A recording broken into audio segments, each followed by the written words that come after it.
পীরে কামিল পর্ব সংখ্যা ২৩। ওরা দুজন একটা রেস্টুরেন্টে ছিল। রিমসা আজকে আলাদাভাবে সেজেছে। মেয়েটা যে খুশি তা যে কেউ চেহারা দেখে বলে দিতে পারবে। সালারও তা জানে। ওয়েটারের কাছ থেকে মেনু কার্ড নিয়ে তা বন্ধ করে রেখে দেয় সালার। রিমসা অবাক হয়। ও নিজের কার্ড খুলে দেখছিল। লাঞ্চ আমার তরফ থেকে হলেও মেনু তোমার পছন্দের হবে, সালার মুচকি হেসে বলে। ওকে। রিমসা মন খুলে হাসে। ওয়েটারকে খাবার নোট করাই। ওয়েটার চলে যাওয়ার পর বলল, তোমার তরফ থেকে লাঞ্চ। এ দাওয়াত আমার জন্য বেশ সুন্দর সারপ্রাইজ। আগে তো কখনো এভাবে দাওয়াত দাওনি, বরং আমি দিলেও ফিরিয়ে দিয়েছ। হ্যাঁ, কিন্তু এখন আমাদের কিছু বলা জরুরি হয়ে গেছে, এজন্য ডাকতে হলো, সালার বলল। রিমসা গভীর চোখে থাকায়। কিছু কথা? কোন বিষয়ে? আগে লাঞ্চ করি, তারপর বলবো। সালার এড়িয়ে যায়। কিন্তু লাঞ্চ আসতে এবং খেতে অনেক সময় লাগবে। ভালো হয় যদি আমরা এখনই বলে ফেলি। রিমসা অধৈর্য হয়ে বলল। না, এটা ভালো হবে না, লাঞ্চের পরই কথা হোক। সালার হাসে, কিন্তু নির্দেশের সুরে বলে। রিমসা আর জোর দেয়নি। ওরা হালকা আলাপ করতে থাকে। লাঞ্চ চলে আসে। দুজন খাওয়ায় ব্যস্ত হয়। লাঞ্চ শেষ হতে প্রায় 1.25 ঘন্টা লাগে। সালার ওয়েটারকে কফি আনতে বলে। আমার মনে হয় এখন কথা শুরু করা উচিত। রিমসা কফিতে চুমুক দিয়ে বলল। সালারকে এখন খুব গম্ভীর লাগছে। মাথা নিচু করে কফিতে চামচ নাড়ছিল ও। রিমসার আওয়াজে মাথা তোলে। আমি সেই কার্ডের ব্যাপারে কথা বলতে চাই, যা 2 দিন আগে তুমি পাঠিয়েছ। রিমসার মুখ কিছুটা লাল হয়ে ওঠে। 2 দিন আগে? 2 দিন আগে যখন সালার ফ্ল্যাটে ফেরে, তখন একটা কার্ড আর বুকেট অপেক্ষা করছিল ওর জন্য। 1 সপ্তাহ ব্যাংকের কাজে হংকং এ কাটিয়ে সেদিন সন্ধ্যায় ফিরেছিল। কার্ড রিমসার পাঠানো। তোমাকে আবার দেখতে পাওয়ার খুশি আমার জন্য কত বড় তা ভাষায় প্রকাশ করা অসম্ভব। কার্ডের উপরের লেখা লাইনে পড়ে থ মেরে বসে থাকে। ওর সবচেয়ে খারাপ ভয় সত্য প্রমাণিত হয়েছে। রিমসা নিজের অনুভূতির জানান দিচ্ছিল। পরের 2 দিন এই কার্ডের ব্যাপারে কিছু বলেনি, কিন্তু উইকেন্ডে লাঞ্চের জন্য ডাকে। রিমসার সঙ্গে এখন সব কথা পরিষ্কার করা জরুরি হয়ে পড়েছে। কার্ড তোমাকে বিরক্ত করেছে? রিমসা জিজ্ঞেস করল। না। লাইন। রিমসা খানিক বিব্রত হয়। আম সরি, কিন্তু সালার, আমি শুধু বলতে চেয়েছি তোমাকে কতটা মিস করেছি। সালার কফিতে চুমুক দেয়। আমি তোমাকে পছন্দ করি, বিয়ে করতে চাই। রিমসা কিছুক্ষণ বিরতির পর বলল। হয়তো এই প্রপোজাল তোমার কাছে অদ্ভুত লাগে। তবু তবে কি দীর্ঘদিন ধরে আমি এই বিষয়ে তোমার সঙ্গে কথা বলতে চাইছি। ফ্লার্ট না, কার্ডে যা লিখেছি সত্যি আমি তোমার জন্য তা অনুভব করি। সালার ওকে কথা শেষ করতে দেয়। এরপর কফির কাপ নামিয়ে রেখে বলল, কিন্তু আমি বিয়ে করতে চাই না। কেন? এই প্রশ্নের উত্তর কি জরুরি? না, জরুরি না। তবে বললে ক্ষতি কি? তুমি আমাকে কেন বিয়ে করতে চাও? কারণ তুমি আলাদা। সালার গভীর দীর্ঘশ্বাস ফেলে। সাধারণ পুরুষদের মতো নও, সততা আছে তোমার মাঝে। Cultured, groomed. আমি এমন নয়, প্রমাণ করো। রিমসা চ্যালেঞ্জ করে। করতে পারি, কিন্তু করব না। কফির কাপ আবার তুলে নেয়। সব পুরুষ সালার সিকান্দারের চেয়ে অন্তত ভালো। কোন দিক দিয়ে? সব দিক দিয়ে। আমি বিশ্বাস করি না। তোমার অবিশ্বাসে সত্য বদলে যাবে না। আমি তোমাকে চিনি, 1.5 বছর ধরে তোমার সঙ্গে কাজ করছি। পুরুষদের ব্যাপারে এত তাড়াতাড়ি কোনো সিদ্ধান্তে আসা ঠিক না। তোমার কোনো কথাই তোমার ব্যাপারে আমার সিদ্ধান্ত বদলাতে পারবে না। তুমি যে ফ্যামিলির, যে সোসাইটির, সেখানে আমার চেয়ে ভালো কাউকে পেয়ে যাবে। আমার সাথে তুমি শুধু নিজের তরফের কথা বলো। রিমসা, আমি অন্য কাউকে ভালোবাসি, অবশেষে বলে। এই প্রথম রিমসার মুখ কালো হয়ে যায়। তুমি কখনো বলনি। সালার মৃদু হাসল। আমাদের মধ্যে এমন খোলামেলা সম্পর্ক কখনো ছিল না। তুমি ওকে বিয়ে করবে? দুজনের মাঝে দীর্ঘ নীরবতা নেমে আসে। হতে পারে কিছু অসুবিধার কারণে বিয়ে করতে পারবো না, সালার বলল। বুঝলাম না, কাকে ভালোবাসা এটা জেনেও যে তোমাদের বিয়ে না ও হতে পারে? হ্যাঁ, এমন কিছুই। এত আবেগী তো তুমি নো সালার।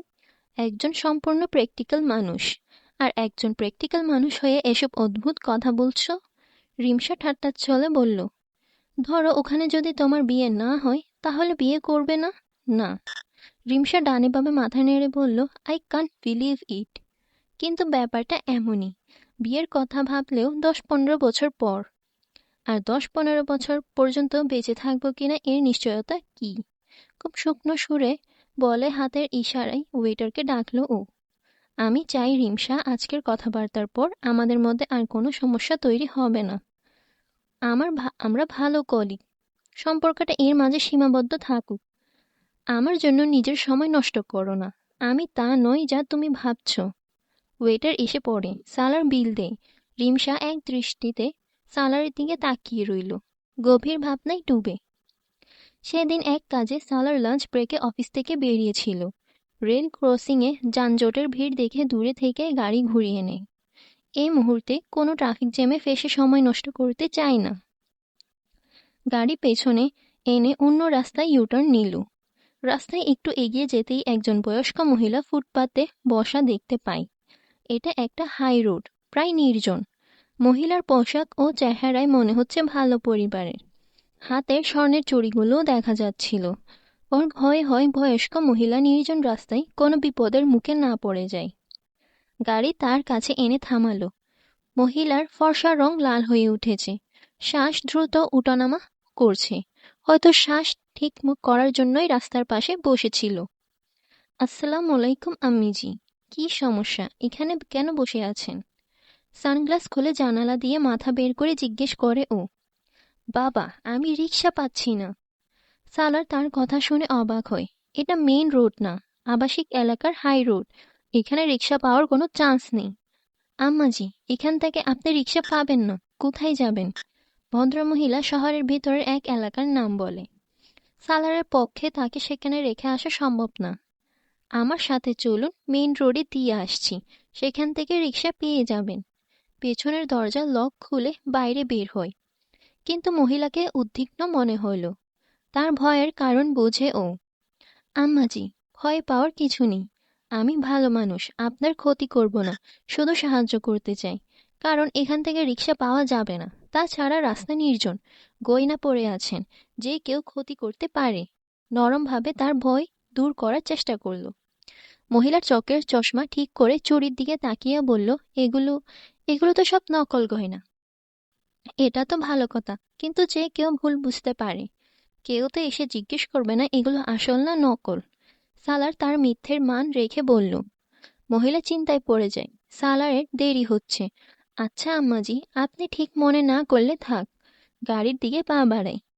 মহিলা পেছনে থেকে বলে ওঠে, না না, আমি যাব তোমার সাথে। এমনিতেই পায়ের দম শেষ হাঁটতে হাঁটতে। পায়ের উপর জোর দিয়ে তিনি দাঁড়ানোর চেষ্টা করেন। সালার তার হাত ধরে সাহায্য করে। এরপর পেছনের সিটের দরজা খুলে ভেতরে বসিয়ে দেয়। হাই রোড ক্রস করে মেইন রোডে এসে খালি রিকশা খুঁজে, কিন্তু আশেপাশে কোনো রিকশা চোখে পড়ছিল না। তাই আস্তে আস্তে গাড়ি চালিয়ে ভিড়ের মাঝে খালি রিকশার খুঁজে থাকে। তোমার নাম কি বাবা? সালার। স্লার? তিনি নিশ্চিত হতে চাইলেন। ও হেসে ফেলল। জীবনে এই প্রথম কারো মুখে নিজের নাম বিগড়ানো শুনছে। তাকে নিশ্চিত করা ছাড়া উপায় নেই, কারণ তিনি পাঞ্জাবি মহিলা। ওর সঙ্গে টেনে টুনে উর্দুতে কথা বলছে। জি, সালার তাকে নিশ্চিত করল। এটা কেমন নাম, অর্থ কি এর? মহিলা আগ্রহ নিয়ে জিজ্ঞেস করলেন। সালার নিজের নামের অর্থ তাকে পাঞ্জাবি ভাষায় বোঝায়। আম্মাজি ওর মুখে পাঞ্জাবি শুনে খুশি হয়। এরপর পাঞ্জাবিতে কথা বলতে থাকেন। ওর নামের অর্থ জানার পর বললেন, আমার বড় বইয়ের ছেলে হয়েছে। ও হতভম্ব। নামের অর্থের সাথে এ বাক্যের কি সম্পর্ক? জি, মুবারক হোক। বলার মতো আর কিছু পাই না। খায়ের মুবারক। মহিলা বেশ সানন্দে ওর শুভেচ্ছা গ্রহণ করলেন। আমার ছেলের বউয়ের ফোন এসেছিল, বলল, মা, আপনি কোনো নাম রাখেন, তোমার নাম বলে দেই। সালার ব্যাক ভিউ মিরর দিয়ে অবাক হয়ে মহিলার দিকে তাকায়। দিয়ে দেন। যাক, এটার একটা সমাধান হলো। আম্মাজি এখন নিশ্চিন্তে চশমা খুলে তার লম্বা চাদরের আঁচল দিয়ে কাঁচ পরিষ্কার করছেন। সালার এখনো কোনো রিকশার দেখা পায়নি। বয়স কত তোমার? মহিলা কথা সেখান থেকে শুরু করলেন যেখানে থেমেছিলেন। 30 বছর, বিয়ে হয়ে গেছে। সালার হ্যাঁ বলতে চেয়েছিল, কিন্তু চিন্তা করে হ্যাঁ এর পর প্রশ্নের ধারাবাহিকতা বেড়ে যাবে, তাই ভালো হবে যদি না বলে দেয়। কিন্তু এই আন্দাজ সেদিনের সবচেয়ে বড় ভুলে পরিণত হয়েছিল ওর। না, বিয়ে করনি কেন? বেশ এমনিতেই। আচ্ছা। তিনি কিছুক্ষণ চুপ করে রইলেন। সালার মনে মনে দোয়া করে তাড়াতাড়ি যেন রিকশা পেয়ে যায়। ওর দেরি হচ্ছিল। কি করো তুমি? ব্যাংকে চাকরি করি। কি ধরনের কাজ করো সেখানে? সালার নিজের চাকরির পদবি বলল। জানতো আম্মাজির মাথার উপর দিয়ে যাবে, কিন্তু তখন হতবাক হয় যখন তিনি বেশ সহজ ভঙ্গিতে বললেন, এটাকে তো অফিসার বলে, তাই না? সালার হাসে। ওর কাজকে এর চেয়ে ভালো নাম অন্য কেউ দিতে পারবে না। জি আম্মাজি, অফিসার বলে। কতখানি পড়াশোনা করেছ? 16 গ্রেড পর্যন্ত। এবার আম্মাজির ফর্মুলা ব্যবহার করে উত্তর দেয় সালার।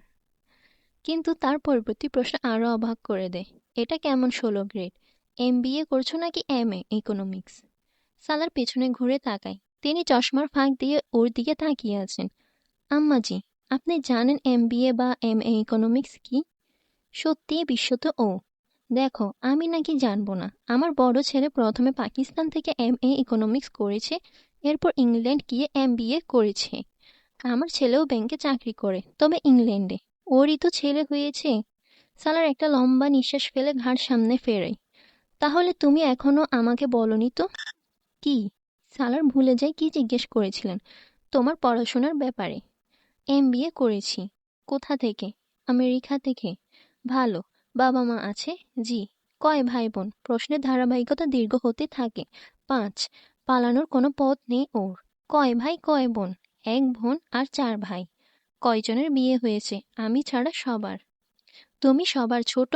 না, 4 নাম্বার। ছোট এক ভাই আছে। নিজের মানবিক আচরণে আফসোস হচ্ছে ওর। তোমার ছোট ভাইও বিয়ে করে ফেলেছে? জি। তাহলে তুমি বিয়ে করনি কেন? প্রেমের কোনো চক্কর নেই তো? এবার সত্য সত্য সালারের পায়ের নিচ থেকে মাটি সরে যায়। তার মানসিক অবস্থা নিয়ে সন্দিহান হয়। আম্মাজি, রিকশা তো পাচ্ছি না। আপনি ঠিকানা বলুন, আমি দিয়ে আসছি। তার প্রশ্নের উত্তর এড়িয়ে যায়। দেরি ওর আগেই হয়ে গেছে। রিকশার কোনো নাম নিশানা নেই। বয়স্ক মহিলাকে কোনো রাস্তায় একা রেখে যেতেও পারবে না। আম্মাজি ঠিকানা বলল। সালার বোঝে না। চত্বরে দাঁড়িয়ে থাকা একজন পুলিশ কনস্টেবলের কাছে সাহায্য চায়। সে এলাকার রাস্তা বুঝিয়ে দেয়। আবার গাড়ি চলতে শুরু করে। তাহলে তুমি আমাকে বললে না প্রেমের কোনো চক্কর আছে কিনা? সালারের মন চাই কোথাও ডুবে মরতে। মহিলা নিজের প্রশ্ন ভুলে যায়নি, অথচ এ প্রশ্নের উত্তর থেকে বাঁচার জন্যই তাকে বাড়ি ছেড়ে আসতে রাজি হয়েছে ও। না আম্মাজি, এমন কোনো ব্যাপার নেই, গম্ভীর হয়ে বলল। আলহামদুলিল্লাহ। আম্মাজির এই আলহামদুলিল্লাহর কারণ বুঝল না ও। চেষ্টাও করে না বোঝার। তিনি এখন খুঁটে খুঁটে ওর বাবা মায়ের ব্যাপারে তথ্য জানার চেষ্টা করছেন।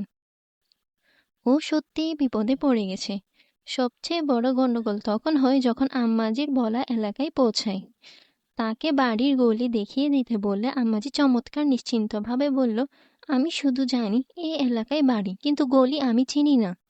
সালার আহম্মক বনে যায়। আম্মাজি, তাহলে বাড়িতে কিভাবে পৌঁছাবো? না চিনলে আপনাকে এই এলাকার কোথায় রেখে যাব? তিনি ওকে বাড়ির নাম্বার আর নাম বলতে লাগলেন। না আম্মাজি, গলির নাম বলুন আমাকে। তিনি গলির নামের বদলে আলামত বলতে থাকেন। মিষ্টির একটা দোকান আছে গলির কোনায়, খুব চওড়া রাস্তা। পারভেজ সাহেবের বাড়ি ওখানে, যার ছেলে গত সপ্তাহে জার্মানিতে বিয়ে করেছে। ছেলের প্রথম বউ এখানেই আছে আমাদের মহল্লায়। বিয়ের খবর শুনে বেচারি কান্নাকাটি করে মহল্লা মাথায় তুলে ফেলেছিল। আলামত বলতে গিয়ে অন্য কোথাও পৌঁছে গেছেন। সালার রাস্তার পাশে গাড়ি থামায়। আম্মাজি, আপনার স্বামীর নাম কি? বাড়ির ব্যাপারে গলির ব্যাপারে খুলে বলুন। এইভাবে বললে আমি আপনাকে বাড়ি পৌঁছাতে পারবো না, ধৈর্য নিয়ে বলল। আমাকে সাইদা আম্মার নামে চেনে সবাই। স্বামী বেচারা 10 বছর আগে মারা গেছেন। তাকে মানুষ কবেই ভুলে গেছে।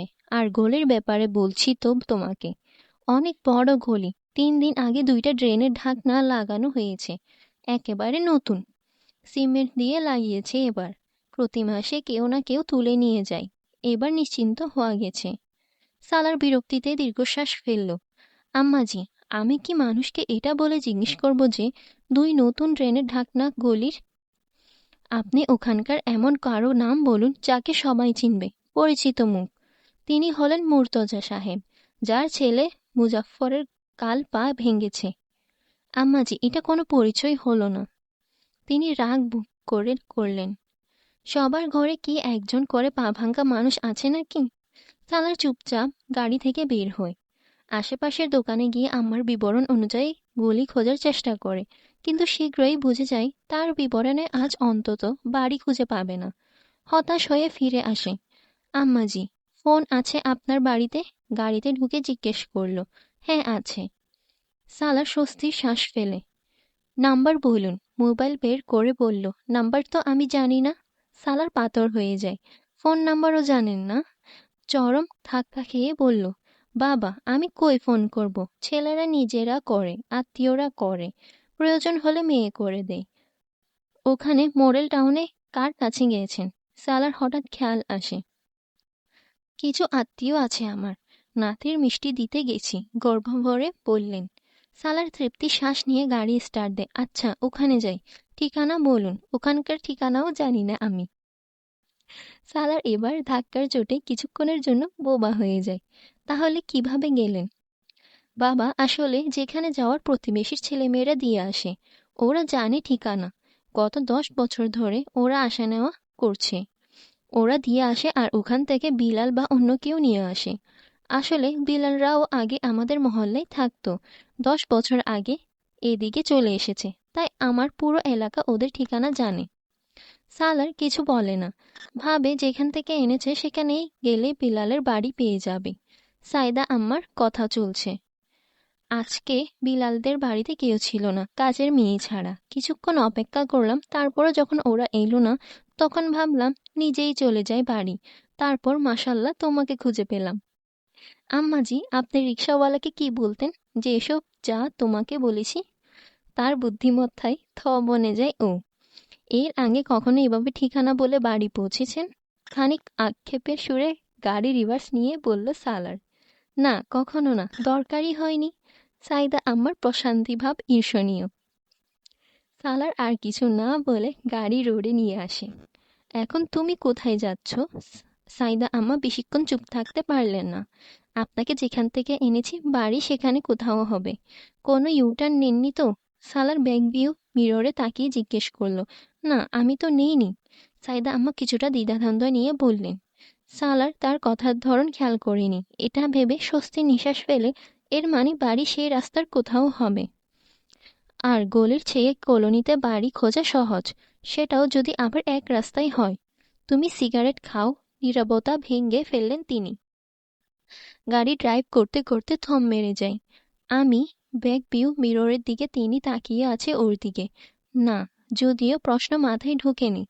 অন্য কোনো নেশা-টেশা ইত্যাদি?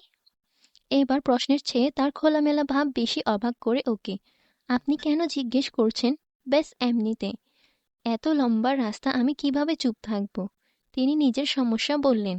আপনার কি মনে হয় আমি কোনো নেশা করি? সালার তাকে প্রশ্ন করল। না তো, এই জন্যই তো জিজ্ঞেস করছি। তার মানে করো না, তাই না? তার রক্ষণাত্মক স্টাইল সালারকে মুগ্ধ করে। না, সংক্ষেপে বলে।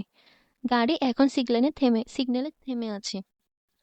কোনো গার্লফ্রেন্ড আছে? সালারের মনে হলো ভুল শুনেছে। ঘুরে সাইদা আম্মার দিকে তাকিয়ে জিজ্ঞেস করলো, আপনি কি জিজ্ঞেস করলেন? জিজ্ঞেস করেছি তোমার কোনো গার্লফ্রেন্ড আছে? সাইদা আম্মা গার্লফ্রেন্ডের উপর জোর দিয়ে বললেন। সালার হো হো করে হেসে উঠল। তাহলে আপনি জানেন গার্লফ্রেন্ড কি? সাইদা আম্মা ওর প্রশ্নে রুষ্ট হয়। কেন ভাই, দুই ছেলে আমার, আমি জানবো না গার্লফ্রেন্ড কি? ওদেরকে পড়াশোনার জন্য বাহিরে পাঠানোর সময় আমার স্বামী বলে দিয়েছিল কোনো গার্লফ্রেন্ড যাতে না হয়। মাসে একবার ফোন আসতো ওদের। সিগন্যাল সবুজ হয়ে গেছে। সালার হাসতে হাসতে সোজা হয়ে বসে এক্সিলেটারের উপর পা রাখল। সাইদা আম্মা বলছিল, আমি দুজনকে বলতাম কসম খেয়ে বলতে কোনো গার্লফ্রেন্ড তো বানাইনি। যতদিন বিয়ে হয়নি ততদিন ওরা ফোন করে আগে কসম খেত, সালাম পরে দিত। আম্মা গর্বের সুরে বললেন, খুব বাধ্য সন্তান আমার, দুজনই গার্লফ্রেন্ড বানাইনি। আপনারা নিজেদের পছন্দে দুজনের বিয়ে দিয়েছেন? সালার জিজ্ঞেস করল। না, ওরা ওখানে নিজেদের পছন্দে বিয়ে করেছে, সরল কণ্ঠে বললেন তিনি। সালার এবার আর নিজের হাসি চেপে রাখতে পারল না একদমই। কি হয়েছে? সাইদা আম্মা গম্ভীর হয়ে জিজ্ঞেস করেন। কিছু না। আপনার ছেলে বউরা কি ইংরেজ? না, পাকিস্তানি, কিন্তু ওখানেই থাকে, ছেলেদের সঙ্গে কাজ করত। কিন্তু তুমি হাসলে কেন? তেমন বিশেষ কোনো কারণে না। সাইদা আম্মা একটু চুপ থেকে আবার জিজ্ঞেস করলেন, বললে না যে গার্লফ্রেন্ড? সালার কথা শেষ করতে দেয় না। না সাইদা আম্মা, কোনো গার্লফ্রেন্ড নেই। মাশাল্লাহ মাশাল্লাহ। সালার এবারও তার মাশাল্লার পিছনে কারণ বুঝতে ব্যর্থ। নিজের বাড়ি আছে? না, ভাড়া থাকি। কাজের লোক আছে? স্থায়ী নেই, ঝাড়া মোছার জন্য একজন আছে। আর এই গাড়ি নিশ্চয়ই তোমার? জি। বেতন কত? সালার আবার চমকায়। কথোপকথন কোন দিকে এগোচ্ছে মাথায় কাজ করছে না। সাইদা আম্মা, আপনি এখানে একা কেন থাকেন? ছেলেদের কাছে কেন চলে যান না? সালার প্রসঙ্গ বদলাই। হ্যাঁ, আমারও ইচ্ছে। আগে ইচ্ছে করতো না, এখন ভাবছি মেয়ে বিয়ে দিয়ে চলে যাব। একা থাকতে থাকতে ক্লান্ত হয়ে গেছি। সালার এখন সেই রাস্তায় গাড়ি নিয়ে এসেছে যেখান থেকে সাইদা আম্মাকে তুলেছিল। আমি আপনাকে এখান থেকে নিয়ে গেছি। এখন বলুন, এর মধ্যে কোন বাড়ি? বাড়ির গতি গাড়ির গতি কমিয়ে ডান দিকের বাড়িগুলোর দিকে ইশারা করে বলে। বাড়ির নাম্বার জানি না আমি। দেখলে তো চিনবেন। হ্যাঁ হ্যাঁ, তা চিনব। তিনি বিলালদের বাড়ির আলামতো এমনভাবে বলছিলেন যেমন নিজের বাড়ির বেলায় করেছিলেন। রাস্তার শেষে এসে গাড়ি দাঁড়িয়েছে। আম্মা বাড়ি চিনতে পারেনি। বিলালের বাবার নাম জিজ্ঞেস করে গাড়ি থেকে বেরিয়ে এক এক করে দুই পাশে সব বাড়িতে তার কথা জিজ্ঞেস করে ও। আধ ঘন্টায় সে রাস্তায় থাকা সব বাড়ির খোঁজ নেওয়া শেষ হয়ে যায়। কাঙ্ক্ষিত নামের মানুষটির বাড়ি এখানে নেই। নাম ঠিক মতো মনে আছে আপনার? ক্লান্ত হয়ে জিজ্ঞেস করল ও। হ্যাঁ, এইটা কোনো কথা, আমি এখন নামও ভুলে যাব? সাইদা আম্মা নারাজ হলেন। কিন্তু এই নামের কারো বাড়ি এখানে নেই। কেউ আপনাকে চেনে না এখানের। সালার গাড়ির ভেতরে বসে বলল। হ্যাঁ, তাহলে এই পাশের রাস্তাটাই দেখো। সাইদা আম্মা একটু দূরে থাকা আরেকটা রাস্তার দিকে ইশারা করলেন। কিন্তু আম্মা, আপনি তো বললেন বাড়ি এই রাস্তায়। সালার বলল। আমি কখন বললাম? তিনি আপত্তি জানালেন। জিজ্ঞেস করেছিলাম ইউটার নিয়েছেন কিনা, আপনি না বলেছিলেন। সালার তাকে মনে করায়। হ্যাঁ, তা আমি বলেছি, কিন্তু এটা হয় কি? সালারের মাথা ঘুরতে থাকে। টার্ন? হ্যাঁ, অন্য কোনো রাস্তা থেকে মোড় ঘুরে এখানে তো আসেননি। হ্যাঁ, এভাবে তো বলবে। সাইদা আম্মা স্বস্তি পেলেন। আমি এখানে কেন বসেছিলাম? হাঁটতে হাঁটতে ক্লান্ত হয়েছি বলে। এই রাস্তা তো ছোট, এখানে কয়েক পা হেঁটে কি ক্লান্ত যাওয়ার মানুষ আমি? সালার গাড়ি স্টার্ট দেয়। আজকের দিন খুব খারাপ ওর জন্য। কোন রাস্তা থেকে মোড় ঘুরে এখানে এসেছিলেন আপনি? আমার মনে হচ্ছে সাইদা আমার রাস্তার দিকে বিভ্রান্ত হয়। হ্যাঁ, এটা থেকে, তিনি বললেন। সালার নিশ্চিন্ত, রাস্তায় এটাও না। তবু গাড়ি সেই রাস্তার দিকে নেয়। এটা তো লেখা হয়ে গেছে আজ ওর সারাদিন এভাবে নষ্ট হবে। পরবর্তী ১-১.৫ ঘন্টা সাইদা আমাকে নিয়ে আশেপাশে সব রাস্তায় ঘোরে, কিন্তু সাফল্যের দেখা মেলে না। সাইদা আমার দূর থেকে বাড়ি পরিচিত মনে হয়, কিন্তু কাছে নিয়ে গেলে বলে ওঠেন, না না, এটা না তো না। অবশেষে কলোনিতে খোঁজাখুঁজি ছেড়ে তাকে আবার সেই মহল্লায় নিয়ে আসে যেখানে শুরুতে আর বাড়ি খুঁজেছিল। সেখানে আরো ১ ঘন্টা নষ্ট করে ক্লান্ত হয়ে যখন গাড়িতে ফিরল, তখন সন্ধ্যা হয়ে গেছে। ওর অবস্থার বিপরীতে সাইদা আম্মা খুব নিশ্চিন্তে গাড়িতে বসেছিল। পেয়েছো? সালারকে ভেতরে বসতে দেখে আম্মা জিজ্ঞেস করলেন। না, এখন রাত হয়ে গেছে, খোঁজা অর্থহীন।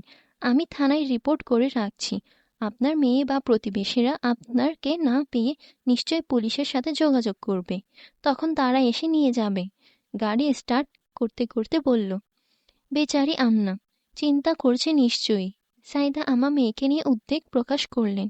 সালারের বলতে ইচ্ছে করছিল, আপনার মেয়ের চেয়ে এখন বেশি চিন্তায় আমি। কিন্তু নীরবে গাড়ি ড্রাইভ করে পুলিশ স্টেশনে নিয়ে আসে তাকে। রিপোর্ট লেখানোর পর চলে আসার জন্য উঠল। সাইদা আম্মাও উঠে দাঁড়ায়। আপনি বসুন, আপনি এখানেই থাকবেন। সালার তাকে বলল। না না, আমার তাকে এখানে রাখতে পারবো না। আপনি সাথে নিয়ে যান, কেউ যোগাযোগ করলে আপনার ঠিকানা দিয়ে দিব, পুলিশ ইন্সপেক্টর বলল। কিন্তু আমি তো ওনাকে আপনাদের দায়িত্বে রাখতে চাই। সালার আপত্তি করে বলল। দেখুন, উনি বয়স্ক মানুষ। যদি কেউ আমাদের সঙ্গে যোগাযোগ না করে তাহলে রাতে কোথায় রাখবো? যদি কিছুদিন লাগে তাহলে? পুলিশ ইন্সপেক্টর বলতে থাকে। সাইদা আম্মা পুলিশকে কথা শেষ করতে দিলেন না। আমি এখানে থাকবো না। বাবা, তোমার সঙ্গে যাব। এখানে এত পুরুষদের মাঝে কোথায় বসে থাকবো? সালার তাকে এই প্রথম আতঙ্কিত হতে দেখে। কিন্তু আমি তো একা থাকি। বলতে বলতে থেমে যাই। ফুরকানের বাসার কথা মনে পড়ে। আচ্ছা ঠিক আছে, চলুন। দীর্ঘশ্বাস ফেলে গাড়িতে এসে ফুরকানকে কল দেয়। সাইদা আমাকে ফুরকানের বাসায় রাখতে চাই। ফুরকান তখন হসপিটালে। ফোনে সালার পুরো পরিস্থিতি জানাই। নসীন তো গ্রামে, কিন্তু ব্যাপার না, আমি কিছুক্ষণে আসছি। তাকে আমার ফ্ল্যাটে নিয়ে যাব। তিনি যুবতী মেয়ে না যে কোনো ঝামেলা হয়ে যাবে। তুমি প্রয়োজনের চেয়ে বেশি সতর্ক। ফুরকান বলল, না, আমি তার আরামের চিন্তা করে বলছি, অকর যাতে না লাগে ওনার। সালাদ বলে, লাগবে না ইয়ার, দরকার হলে জিজ্ঞেস করে দেখো, না হলে পাশের ফ্ল্যাটের আলম সাহেবের পরিবারের সাথে রাখবো। যাই হোক, তুমি আসো, তারপর দেখব। সালার মোবাইল রাখার সময় বলল, কোনো ব্যাপার না বাবা, আমি তোমার সঙ্গে থাকতে পারবো। তুমি আমার ছেলের মতো, ভরসা আছে। সাইদা আমার নিশ্চিন্ত ভঙ্গিতে বললেন। জবাবে সালার শুধু হাসল। রাস্তায় থেমে সালার একটা রেস্টুরেন্ট থেকে খাবার নিল। ক্ষুধায় ওর অবস্থা নাজেহাল। হঠাৎ ওকে অপরাধবোধ ঘিরে ধরে। সাইদা আম্মুও দুপুর থেকে ওর সঙ্গে খাওয়া দাওয়া ছাড়া ঘুরছেন। নিজের ভুল উপলব্ধি করতে পারে। ফেরার পথে এক জায়গায় থেমে আমার সঙ্গে তাজা আপেলের জুস খায়। জীবনে এই প্রথম কোনো বয়স্ক মানুষের সঙ্গে লম্বা সময় কাটিয়ে বুঝল এই কাজ সহজ না। ফ্লাইটে পৌঁছে যখন সাইদা আমার সঙ্গে খাবার খাচ্ছিল তখন ফুরকান আসে। তার সঙ্গে ফুরকানকে পরিচয় করিয়ে দিয়ে খেতে থাকে ও। কিছুক্ষণের মধ্যে ফুরকান সাইদা আমার সঙ্গে খোলামেলা যেভাবে পাঞ্জাবিতে কথা বলছিল তা দেখে ওর হিংসা লাগে। ফুরকানের মতো মিশুক মানুষ খুব কম দেখেছে। ফুরকানের কথার মাঝে এমন কিছু থাকে যা সামনের মানুষটাকে তার সঙ্গে মন খুলে কথা বলতে বাধ্য করে। এত বছরের বন্ধুত্বের পরেও এই গুণ ফুরকানের কাছ থেকে শিখতে পারেনি ও। 10 মিনিট পর তাদের মাঝখানে সালারের অবস্থান ছিল নীরব দর্শকের মতো। ফুরকান ও সাইদা আম্মা কথায় ব্যস্ত। ফুরকান ডাক্তার জানার পর সাইদা আম্মা রোগের তালিকা নিয়ে বসেন। খাওয়া শেষ করে ফুরকানকে দিয়ে মেডিকেল বক্স আনিয়ে তার চেক আপ করতেও বাধ্য করেন। ফুরকান আম্মাকে বলেনি সে অনকোলজিস্ট। নিজের ধৈর্যশীল স্বভাব মোতাবেক মেডিকেল বক্স এনে প্রথমে ব্লাড প্রেশার চেক করে, এরপর স্টেথোস্কোপ দিয়ে হার্টবিট চেক করে, সব শেষে পালস চেক করে আশ্বস্ত করে তিনি একদম সুস্থ সবল। ব্লাড প্রেশার বা হার্টের কোনো সমস্যা নেই। সাইদা আম্মা হঠাৎ আরও চাঙ্গা হয়ে ওঠে। সালার কিচেনে থালা বাসন ধোয়ার ফাঁকে তাদের কথাবার্তা শুনছিল। লাউঞ্জের সোফায় বসে ছিল তারা। ফোনের রিংটোন ভেসে আসে। ফুরকান ফোন তোলে। অপর পাশে ডক্টর সিফতে আলী। সালাম দেওয়ার পর তিনি বললেন, সালার, পুলিশ স্টেশনে সাইদা নামে একজন মহিলার রিপোর্ট করিয়েছে। ফুরকান অবাক হয়। হ্যাঁ, তিনি এখানেই আছে আমাদের সাথে। আল্লাহর শুকরিয়া, ডক্টর সিফতে আলী বললেন। সে আমার আত্মীয়, কয়েক ঘন্টা ধরে তাকে খুঁজছি। পুলিশের সঙ্গে যোগাযোগ করার পর তারা সালারের নাম আর নাম্বার দেয়। ফুরকান তাকে সাইদা আম্মার ব্যাপারে বলল। এরপর ফোনে তার সঙ্গে কথা বলায় সালা লাউঞ্জে চলে আসে। সাইদা আম্মা ফোনে কথা বলায় ব্যস্ত হয়ে পড়েন।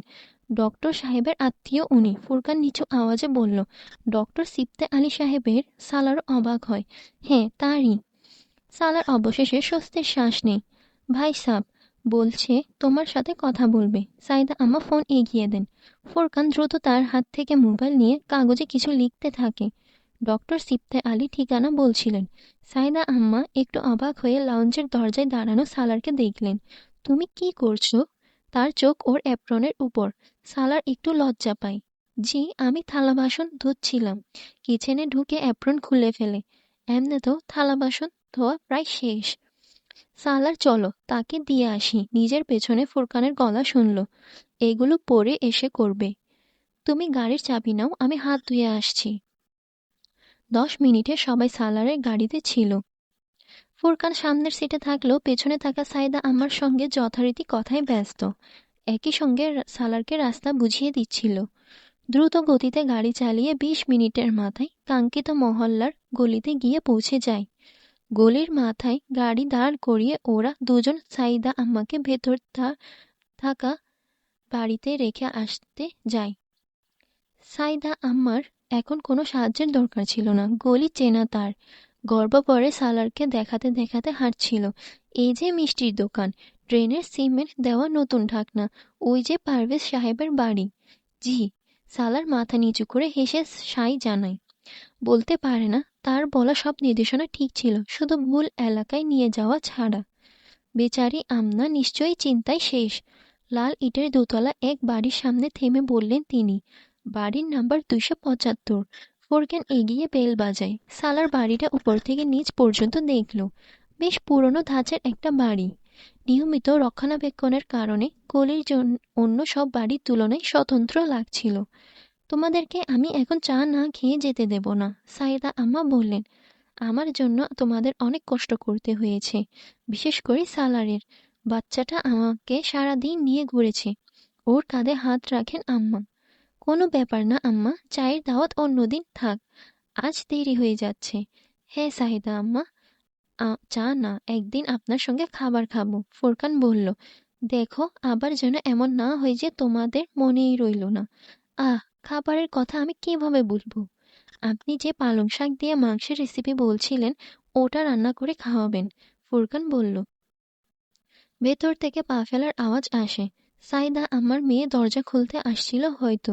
দরজা খোলার আগেই আম্মা আর সাথে অন্য কারো কণ্ঠ পেয়ে কিছু না বলে দরজা একটুখানি ফাঁক করে ভেতরে দাঁড়িয়ে রইল আম্মার মেয়ে।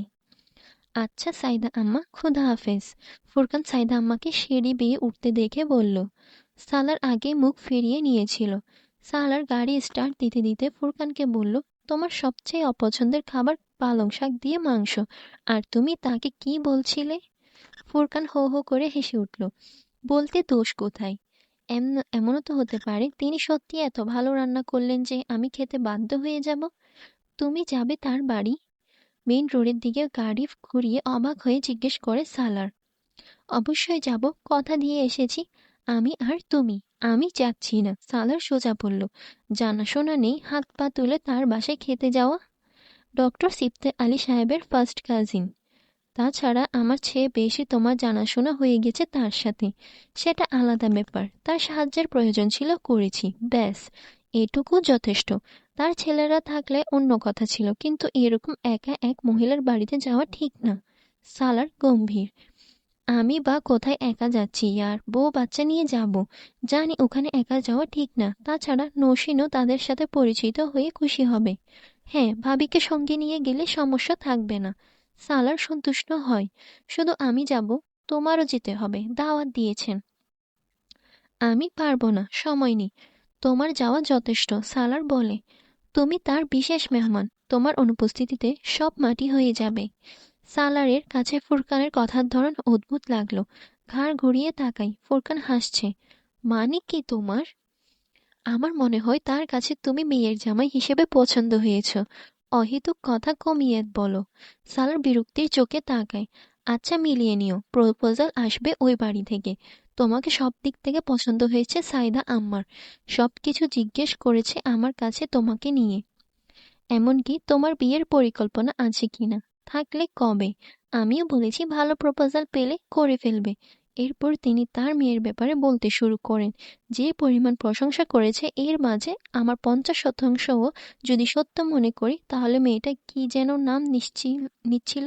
ও হ্যাঁ, আমনা। তোমার জন্য চমৎকার। লজ্জা লাগা উচিত, ডক্টর সিফতে আলীর আত্মীয় তারা, আর তুমি তাদের নিয়ে এসব বলছো। সালার ধমক দেয়। ফুরকান উদ্গ্রীব হয়ে উঠল।